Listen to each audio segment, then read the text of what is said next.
Before we get into today's video, I did want to let you guys know that this video is for educational and entertainment purposes only. Please remember to be kind to everybody everywhere in your everyday life, in your home, in the grocery store, and especially in the comment section down below. Please do not show hate to anybody, anywhere.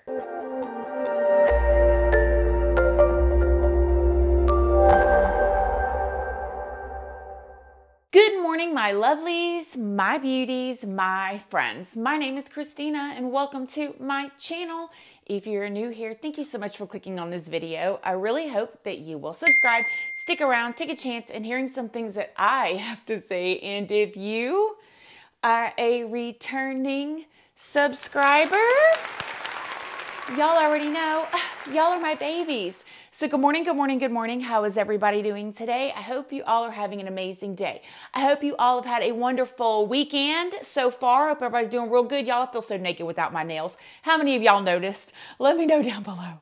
I'm feeling a little weird. I'm feeling a little bare. If you guys don't already know me though, hi, my name is Christina. I do have a second channel, which is Casually Christina. We just do things more casually over there, laid back, chill. I ain't uploaded in a couple weeks, but I'm getting ready to, and very soon, or this year, we'll just say that, I'm going to be showing you guys my kitchen remodel. I'm not going to ramble on that because we got to get to the whole Johnny Depp trial situation, y'all. I got so many notes I took on my phone. I wanted to talk to y'all about it. It's going to be good and juicy. Anyways, I also have a Patreon. My Patreon is for 18 and up.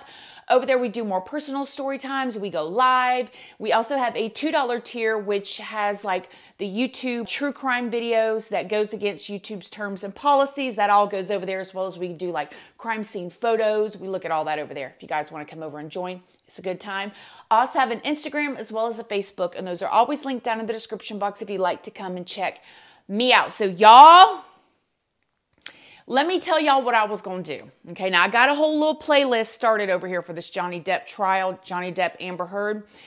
I was taking notes on things that I wanted to talk to you guys about on my phone, like, you know, just, okay, don't forget to say this, don't forget to talk about this. And I was planning on doing it after he finishes testifying.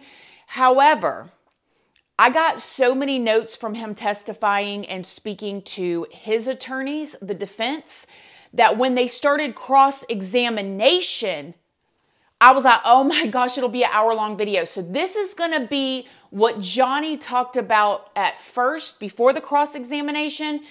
And you guys, I listened to a little bit of the cross-examination today because the day that I'm filming this, which is actually Thursday, you guys won't get this till next week because I got a true crime video for y'all on Friday. Y'all have already seen it by this time. When they started the cross-examination, I was shooketh, okay? Shooketh. So I'm like, whoa, some of the text messages that's been released, and you guys, these videos are hours and hours and hours long. So if you don't have time to watch all this stuff, I got you. I'm going to collect all the highlights. I'm collecting screenshots, and I will see you guys back for that video after this one. So make sure you subscribe and turn your notification bell on if you want to hear it, because holy moly. So let's get into this. I don't want this to be an hour-long video because y'all know I like to ramble. I love to talk to y'all, and I like reading what y'all got to say down below. So briefly, you guys know Johnny Depp, Amber Heard, they met on the set of Rum Diaries. They got married in 2015. They was married for 15 months, baby. A blip and a zip and that's it, okay? And then they was in divorce court, honey, and she was trying to get a bunch of his stuff. Oh, and come to find out by listening to him testify in the first part before cross-examination. All of this is going to be before cross-examination. I wonder if Amber's going to testify. I hope she does. She probably won't because of the fools she made out of herself, in my personal opinion, in the last court appearance. Y'all remember those videos, y'all? She was looking crazy. She was up there eating while she's testifying. Like, who does that? Anyways, Johnny Depp did say that he tried to get her to sign a prenup, and she kept avoiding it. She wouldn't do it. She wouldn't do it. She wouldn't do it. When you and Miss Heard got married, did you have a prenuptial agreement in place? No, we did not, no. And why not? There always seemed to be some reason or another why she wouldn't discuss it, or if we did discuss it, it became an issue that would turn into it would springboard into unpleasantness and then arguments. And then it was also too late.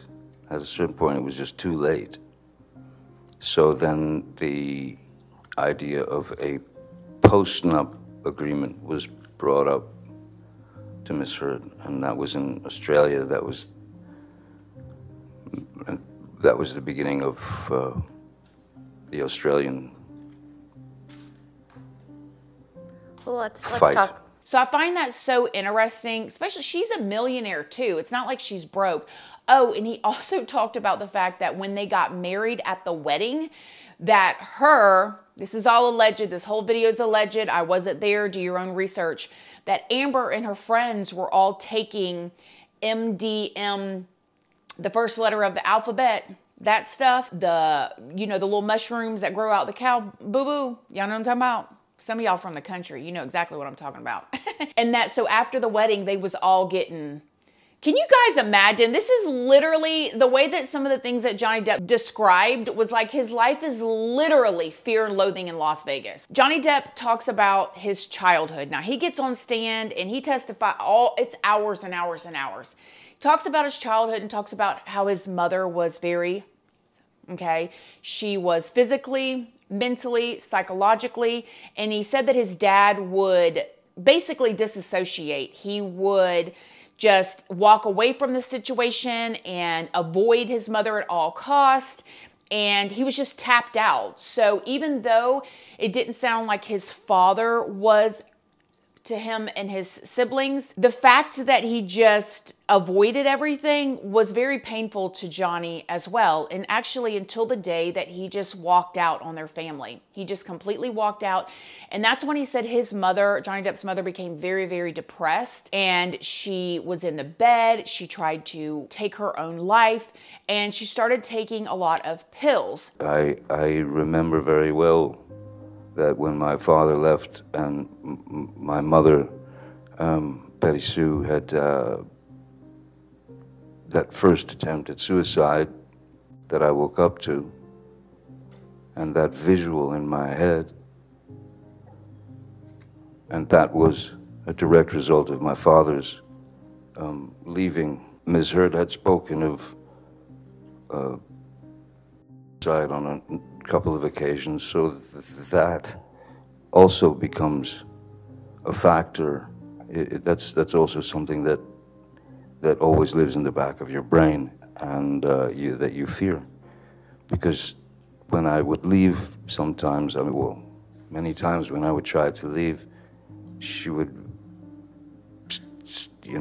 stop me at the elevator with the security guards crying, screaming, I can't live without you. I'm gonna die. Now, he said that his mom would call her like, Johnny, bring me my nerve pills. And that's when Johnny said at the age of, I don't remember if it was 10 or 11, it was very, very, very young, that he decided that if those nerve pills were good enough for his mother, then he would try one. And that's when he started taking substances, and he was taking his mother's, which is absolutely insane to me. I have a 10-year-old. I just cannot imagine. And even the roughest life that I lived, and I lived a rough life. I did a lot of crazy things that I would never recommend to anybody. Y'all know the story. Go watch my older videos.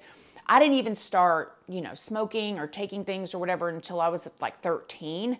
And I was very far ahead of my time. So when I think of like a 10-year-old or 11-year-old, like my heart just aches. But this was Johnny Depp's life. So basically the reason why I was saying that was to say that like he kind of took on his father's role of like shying away from confrontation. And while Johnny Depp is testifying, I'm going to be honest with you guys. You guys know I'm a Johnny Depp movie fan. I'm not a fan. I don't know him in person. Right is right and wrong is wrong. If he's wrong in things, I'm going to let y'all know exactly what it is. But this is all from his side. The next video, though, I am going to say some stuff that's like, whoa.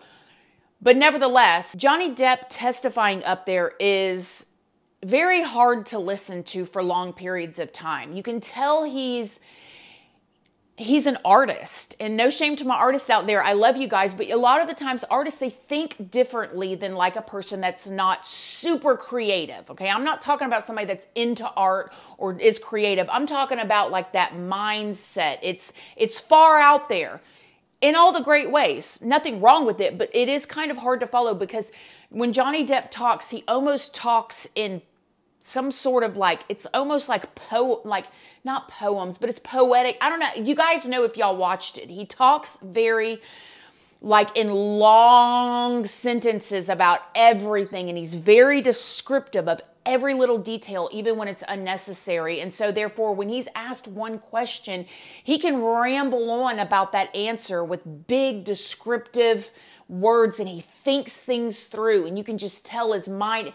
I say that also to say that I believe that Johnny Depp is very like a passive personality type, and he seems it. He's very docile. You can tell he's non-confrontational. Does that mean he doesn't get angry? That doesn't mean he won't cuss you out or he won't do this. No, I'm sure he has those moments too, but you can tell he's not the type of person that's probably going to chase you down, start a fight with you, you know, do all this, you know, super aggressive stuff. He's more of a like, think about it, maybe talk about it, but not an action type. That's just what I'm getting so far. He talked about how hard it was for him to get used to the fame. And you guys, the way that he got into movie acting was so bizarre. Like he says he's a musician. He's playing his guitar with some friends, and he came across another friend. And this was, you know, back in the 80s. Now, if people want to find a movie star or a new actor, all they got to do is go to their phone and look online and check out people's TikToks or YouTube channels or Facebooks, right?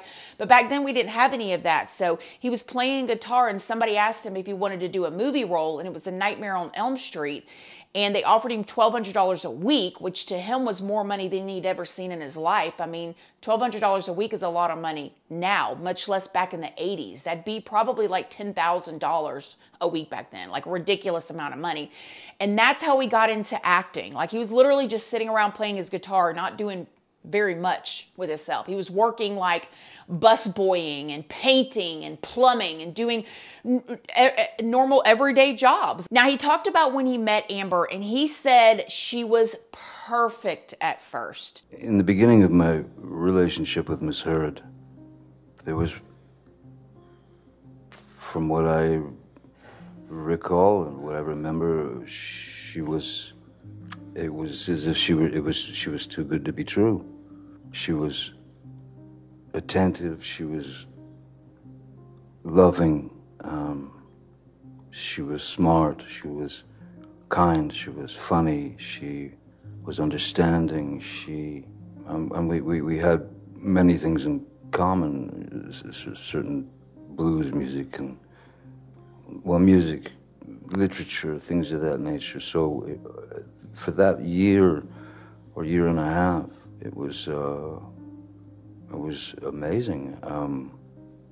There were a couple of things that, I don't know, stuck in my head that I noticed that I thought might be a little bit of a dilemma at some point. For example, I worked quite a lot, and when I would come home from work, I would come in the house or the hotel, and she would sit me down on the couch and give me a glass of wine and take my boots off, set them to the side, and I'd never experienced anything like that in my life. I just never thought I just never experienced that before. And it became a regular thing that she did, this kind of routine.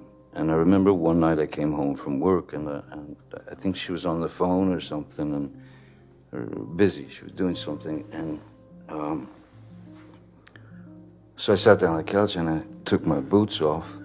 Suddenly, Miss Heard approached with this look on her face and she just said, "What did you just do? What did you do?" I said, "What do you mean?" "You took your boots off." I said, "Yeah, yes, I did. You were busy, you know." No, that's my job. That's what I do. You don't do that. I do that." "Okay, all right then." And then she said, "Let me get you a glass of wine." And she brought me the glass of wine. But I did take pause, of course. The fact that she was visibly shaken or upset, I had broken her rules of routine. I thought that strange. And then once you notice something like that, then you start to notice other little tidbits and things that come out. And then within a year and a half, she had become this another person almost. Amber Heard was perfect for him at first. She liked all the things that he liked. She complimented him the love bombing stage. I mean, you're listening to Johnny Depp and you're like, oh my gosh, hindsight is always 20/20. She was so good to him. She loved his kids. She She built him up, and it was just, he literally said she was perfect. Of course, she was beautiful. She was intelligent. She was articulate. She was all these, different things that he just thought she was the most perfect woman in the world. Then he talked about noticing how jealous Amber would get of any time he spent with anybody that was not her. His friends, family, and then his children. And this is what would, them poor kids. He's got 2 children. They're in their 20s now. But it doesn't matter. Your babies are always your babies. And she would get so jealous of the time that he spent with his own children. And around this time is when Johnny Depp said that Amber began to break him down with her words. Johnny Depp said that she learned all of his secrets, all of his pains, all of his struggles, all of the things that he felt insecure about. She got all those things out of him. And then when the time comes, that mask comes off, and she began to beat him down. I think it was an easy target for her to hit, because once you've trusted somebody for a certain amount of years and you've told them all the secrets of your life, that information then, of course, can be used against you, especially if it's taken to a point that is teetering on impossible, and teeters over impossible, in fact, at times. She began to talk ugly to him, tell him he was a terrible father, which he took to heart seriously. Told him that his kids were not proud of him, and look at you, how could your kids be proud of you, and called him a fat old man, called him all kind of names, and it really just began to break him down. Now, mind you, Johnny Depp also talked about his substance abuse and his substance issues, okay? He's always pretty much drank. Now, he has gone periods of times, different movies that he talked about where he wouldn't drink or use any substances. There was one movie where he had to put on 20 pounds of muscle, and so he was eating this special diet and working out every day, and so he didn't drink or take any pills or any substances or smoke or anything like that then. But a lot of his life, he was doing something. Drinking. There's certain times where he would, smoke marijuana all the time. And then he even talked about getting hooked on pain. I don't know what I can say on YouTube anymore, y'all. They're so sensitive. Y'all just roll with me. If y'all are adults, you guys know what I'm saying and I'm mouthing. So he did talk about the fact that he was never a partier with his substance use. He was never woo, let's party and have a great time. He said that it was always like an aid, like the nerve pill that he took when he was a kid. It was always a way that he would calm himself, or he would escape reality for a bit because of whatever was going on. But he never used it as a happy, yeah, let's party and have a great time. It seemed like Amber did. Now, mind you, Amber used substances too, okay?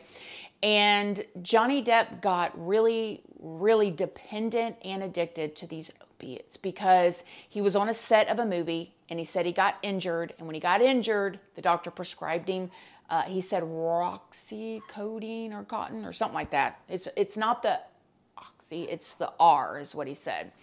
And he said they're very strong and that he got hooked on them. And he got to the point that he was taking them just so he could not get sick. And he said that if he didn't take them, he could feel chills throughout his body and the body aches and he would just be so deathly sick. It feels like it feels like the inside of you, the very inside of you, is trying to escape the body.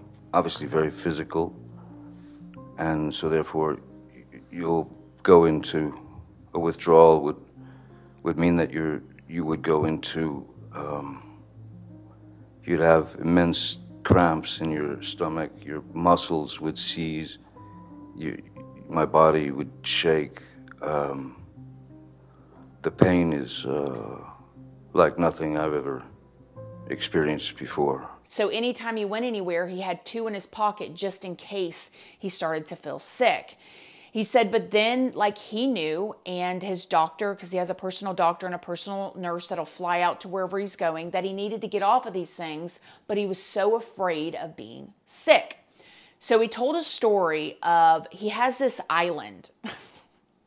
All right, Johnny, no more islands, okay? We done heard about enough islands for the past 5 years, is forever. But I kind of get it when you're so famous like this. He talked about also people like trying to climb his gate at his house just to get pictures of his kids. I mean, that's got to be really difficult, especially when you're a parent. But nevertheless, he was going to go to this island where he could detox in peace, and it was going to be at least 5 days of really hard, detox.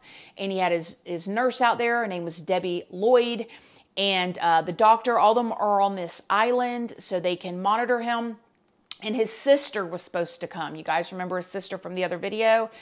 But Amber insisted on coming, and he did not want her to come because he knew how she was. And he just didn't feel like he wanted her to be there. He told her he would rent her and her friends an Airbnb wherever they want. They could have the best time. They could drink, party, do whatever they wanted to do. He just didn't want her to be there. Well, she insisted, okay? And so she ended up taking his sister's place and going. Long story short, he was having a hard time. She was refusing to give him the help that he felt like he needed. I don't know if he needed it or not. Something that he was supposed to have as a relief for the withdrawals. And he ended up saying, bump it, I cannot do this. I cannot do this with you here. I can't do this. And so he quit his treatment. Now, I don't know what was really going on then. It could have been that he was having a hard time and she was making it worse. I mean, I can't imagine going through any of that, but who really knows? Nevertheless, they ended up leaving. It was another huge fight. He went through this yo-yo of getting clean from there. Amber was insisting on him getting completely clean, okay? Now, this is the part that irritates me about it, okay? I understand wanting your husband or your wife to get clean, but Amber would not stop drinking or using her substances of choice too. I was weak. I was a complete mess. I was an alcoholic. I was going to ruin everything. Your kids are not proud of you. They can't stand what you're doing to yourself. So at that point, I said to her, "Okay, listen. How about this? You want to support me not drinking? I've never asked you this before. How about you stop drinking? How about you get sobriety and share this sobriety with me to support me and help me through this?" What did she say to that? No. No. She said no. She said she didn't have a problem. But I've never had a physical addiction to alcohol. I don't. This, in my personal opinion, is a problem, okay? I have a family member who has almost died from their liver from drinking and went through all kinds of treatment to stop drinking, all of this stuff. But the other person that this person is married to would not stop drinking, and the person ended up going back to it because the other person feels like they don't have a problem. Some of y'all may feel that way. I don't feel that way. If my husband was struggling with something, I'm going to work on me too. If my husband is struggling with his diet because he's going to have health issues, I'm not going to sit around and eat bonbons and cake right in front of him if it's affecting his health. I'm going to go with him, or at the very least not do it in front of him. I'm going to go like normal people do and go to Walmart and eat in the parking lot. right? Like, I mean, come on. And I think that's extremely either immature of Amber or cold of Amber, because this type of substance abuse or whatever, you know, you can't have it in the house with you. Well, your wife is doing it. Well, what's the point? I don't know. I don't agree with that. So nevertheless, she would never, ever, ever get clean, and he yo-yoed. Now, he's saying as of now, he's been off of the for years. Matter of fact, the whole finger cutting off incident and they showed a real picture of that finger. I will post it on my Patreon. We'll go over you can find them if you dig through the videos, you guys, but the photos that can't go on here, we'll go over them over on Patreon. So y'all come down and hang out with us if you want to, links down below.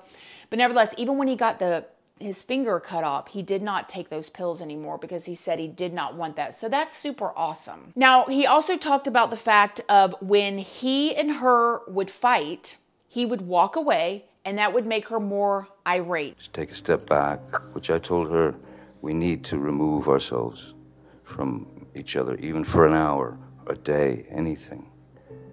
Because this can't go on. No one can live like this, you know. But why did I stay? I stayed, I suppose, because my father stayed. I suppose because I had been in that relationship with Vanessa, and that was lost. I wanted to try to make it work. I thought maybe I could help her. I thought maybe I could bring her around. Because the Amber Heard that I knew for the first year and a half was not this opponent. It wasn't my girl. It was she had become my opponent, and everything that I did just didn't fit her. It wasn't. She didn't accept it. Now, we talked about that in the first video. He said that he would find himself locking himself in the bathroom, and then he remembered, like as a child, his mother and his father, and his dad doing the same thing, hiding from his mom, and his mom being the abusive one. He talked about how he was self-reflecting in his 50s and going, how did I get to this place in my life where I'm like this? Now, another thing that I find so interesting, Johnny looks like an abused husband. Okay, I'm gonna be honest with you guys. He does. We haven't heard all of her side. We haven't heard her side of the story in this court appearance, but so far, this is what he looks like. This man took up for her, even after everything that she did. When his tip of his finger got cut off, he told his doctor and the people at the hospitals and stuff that he cut his own finger off, that he jammed it in the door or something like that. He cut it off. Takes the second bottle, which is the larger one. I'm in this position again, and my hand is on the edge of the bar, like that, you know, leaning over, the fingers like that, and she threw the large bottle, and it made contact and shattered everywhere.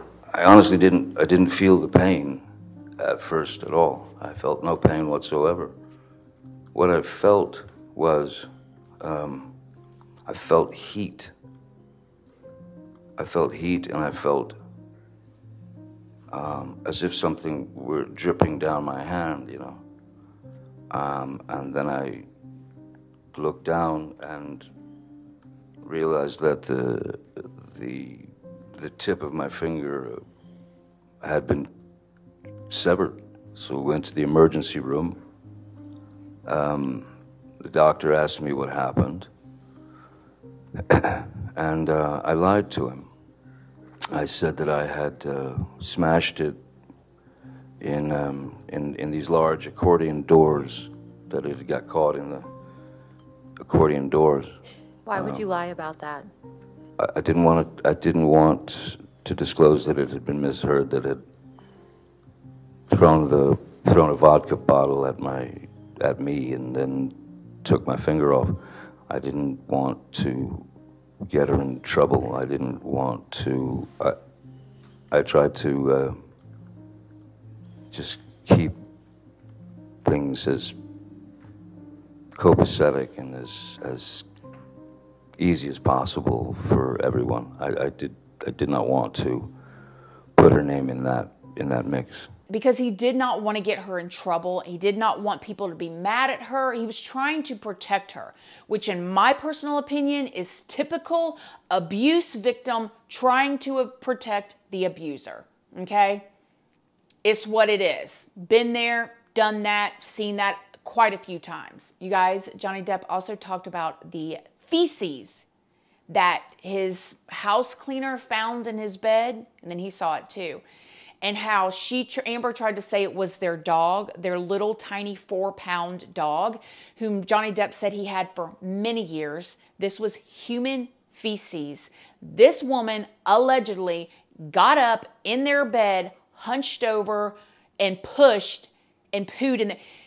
How disgusting. They've been together 15 months. Imagine what it would be like in 10 years. You done chopped his through a bottle, cut his finger off. You're isolating him from his family, trying to isolate him from his children, duking in his bed like, ugh. And he talked about going to his mother's deathbed. He said that he took him and his children in there and said their goodbyes to her as she was passing away. He said that afterwards is when he realized that he just could not do this with Amber anymore at all. And it is said that allegedly Johnny Depp's beautiful daughter, she's so precious, she looks just like her dad, texts Amber prior to that and said that she didn't like the way that Amber treated her father, okay? But after that moment at his mother's deathbed is when he said he realized he was going to divorce. And he talked to Amber and told her that he wanted a divorce and that they really needed to get a divorce and that he was serious this time.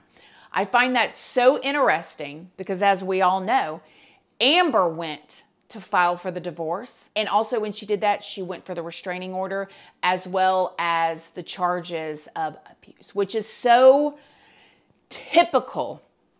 When you cannot control somebody any longer, then you're going to control the narrative. And that's when the smear campaign started. So those are the highlights, in my personal opinion, from Johnny Depp testifying with the defense's side. Now, again, I've already seen some stuff that has made me go, ooh, Johnny, why did you do that? Why did you do that? But that will be in the next video. So again, make sure you guys subscribe, stick around until the next one.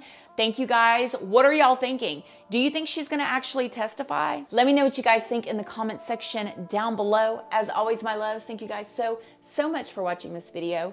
Please do not forget to like it. It's a free way that you can help your girl out. And until next time, I love you guys so very much. And I'll see y'all in the next video. Bye. Love you guys. Bye. We are dreaming in the dark. We are nothing more than dust.